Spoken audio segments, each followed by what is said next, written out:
Good morning students. कल मैंने आपको फिक्स्ड इंस्टॉलमेंट मेथड का डिप्रिसिएशन चैप्टर का पहला क्वेश्चन कराया था। आज मैं क्वेश्चन नंबर 4 करा रहा हूँ। इसमें एक से अधिक मशीन्स जब ख़रीदता है तब कैसे करते हैं वो मैं बताऊँगा। ठीक है, तो चलिए आप क्वेश्चन खोल लीजिएगा बुक में। क्वेश्चन नंबर 4 है लॉन्ग का। तो देखिए, सबसे पहले 1 अप्रैल को एक मशीन उन्होंने ख़रीदी है 25,000 लागत की। ठीक है, और उन्होंने बताया है कि जो डिप्रिसिएशन है वो स्क्रैप वैल्यू इस मशीन की 1000 है और इसकी लाइफ जो है वो 10 वर्ष है।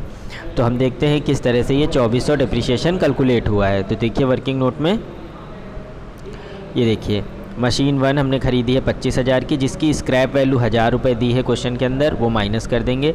अब मशीन की कॉस्ट बची है 24,000, जिसमें हम लाइफ है 10 ईयर, मशीन की लाइफ 10 ईयर है, उससे हम डिवाइड कर देंगे तो आपका 2400 डेप आ जाएगा। ये मैंने पहले ही बताया था, फॉर्मूला एक लिखवाया था थ्योरी में कि cost of machine minus scrap value divided by estimated life of machine, तो आपका डिप्रिसिएशन निकल आएगा। ये आपका पहली मशीन का डिप्रिसिएशन आ गया और इसे हमने 2400 रुपये लिख लिया।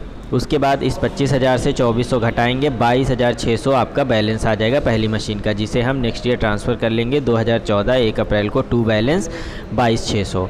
उसके बाद क्वेश्चन में इन्होंने कहा है कि अप्रैल 2014 को एक और नई मशीन खरीदी 4000 की।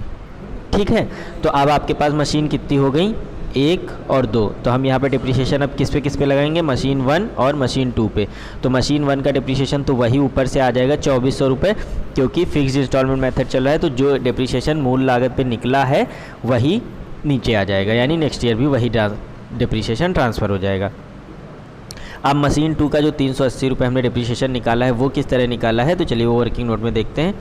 तो देखिए, मशीन 2 का डिप्रिसिएशन 4000 की मशीन थी, 200 रुपये उसका स्क्रैप वैल्यू या अवशिष्ट मूल्य दिया था, वो माइनस कर देंगे तो अब 3800 रुपये मशीन की कॉस्ट बची। और क्वेश्चन में दिया है कि उस पर 10% का इंटरेस्ट चार्ज करेंगे, तो 3800 पे 10% इंटरेस्ट चार्ज करोगे आपका 380 आ जाएगा। ठीक है, तो ये M2 में हम M2 डिप्रिसिएशन में 380 लिख देंगे, यानी मशीन 2 का डिप्रिसिएशन। अब क्या करना है, बैलेंस भी अब 2 निकलेंगे, एक मशीन 1 का निकलेगा, एक मशीन 2 का निकलेगा। तो मशीन 1 का कैसे निकालना है, 22,600 से 2400 माइनस करोगे तो मशीन 1 का बैलेंस निकल आएगा। ठीक है, और मशीन 2 का डिप्रिसिएशन मशीन 2 से माइनस करेंगे तो मशीन 2 का बैलेंस आ जाएगा, यानी कि 4000 से आप 380 माइनस करोगे तो आपका 3620 आ जाएगा। ठीक है, और 22,600 से आप माइनस करोगे 2400 तो आपका 20,200 आ जाएगा। ठीक है, इन दोनों को प्लस करके ये आ जाएगा टोटल दोनों मशीनों का डिप्रिसिएशन और टोटल दोनों मशीनों का बैलेंस। अब हम फिर से ये पूरा balance portion next year transfer कर लेंगे यहाँ 2015 1 अप्रैल को। ठीक है, फिर 2015 1 अप्रैल को आ गए दोनों मशीन लेके। अब उन्होंने कहा कि 2015 में अक्टूबर 1 को एक और मशीन उन्होंने ख़रीद ली 2000 की। तो इसका मतलब ये हो गया कि अब अभी आपके पास M1 M2 और M3 यानी 3 मशीनें हो गई। ठीक है, तो अभी तक जैसे मैंने बताया फिक्स्ड इंस्टॉलमेंट मेथड में जो डिप्रिसिएशन एक बार निकलता है वही आगे के ईयर्स में ट्रांसफ़र होता जाता है। तो मशीन 1 का डिप्रिसिएशन 2400 रुपये था, मशीन 2 का 380 निकाला। अब मशीन 3 का 95 किस तरह से निकालना है डिप्रिसिएशन वो हम देखेंगे। ठीक है, तो वो कैसे निकालना है, देखिए मशीन 3 का डिप्रिसिएशन, तो मशीन 3 जो है वो 2000 की थी, इसकी स्क्रैप वैल्यू 100 रुपये थी। ठीक है, तो आपका कितना बचा, 1900 बचा, और इस पे 10% निकालना है आपका 6 महीने का। क्यों, क्योंकि हमने ये मशीन ख़रीदी थी अक्टूबर में ख़रीदी थी ना, और एंड कब हो रहा है, मार्च में। तो अक्टूबर नवंबर दिसंबर जनवरी फरवरी मार्च 6 मंथ, तो 6 मंथ का जब डिप्रिसिएशन निकालोगे तो वो 95 रुपये निकलेगा, जिसे हम थर्ड मशीन के डिप्रिसिएशन में लिख देंगे। फिर उसके बाद आपको क्या करना है, बैलेंस निकालना है, मशीन 1 मशीन 2 मशीन 3 तीनों मशीन का बैलेंस कैसे निकलेगा। तो देखिए, जो पहली मशीन है उसका डिप्रिसिएशन 2400 है और पहली मशीन की कॉस्ट है 20,200। 20,200 से 2400 माइनस करेंगे आप तो 17,800 आ जाएगा।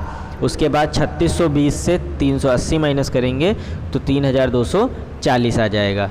उसके बाद 2000 से 95 माइनस करेंगे तो 1905 आ जाएगा। इस तरह से M1 को M1 से, M2 को M2 से, M3 को M3 से माइनस करने पे आपके बैलेंस और डिप्रिसिएशन आ जाएंगे। आपको ये ध्यान रखना है कि कौन सी मशीन कब खरीदी गई है और कब जो है उस पर डिप्रिसिएशन लग रहा है, कितने मंथ का लग रहा है, डेट को ध्यान में रखना है।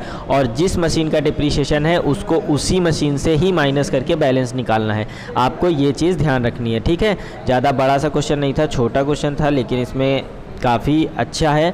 मशीनें हैं 3, पहले एक मशीन खरीदता है, फिर नेक्स्ट ईयर एक और खरीद लेता है, 2 हो जाती हैं, फिर नेक्स्ट ईयर एक और खरीद लेता है, 3 हो जाती हैं। इस तरह से आपको मशीन्स का ये पूरा अकाउंट बनाना है। इसके बाद अगर कोई डाउट हो, कुछ समझ ना आए तो मुझसे पूछ लीजिएगा और अच्छे से इसको नोट करिए और नेक्स्ट क्वेश्चन करके दिखाइए। ज़्यादा से ज़्यादा इसको शेयर करो बच्चों में, ठीक है। Good bye.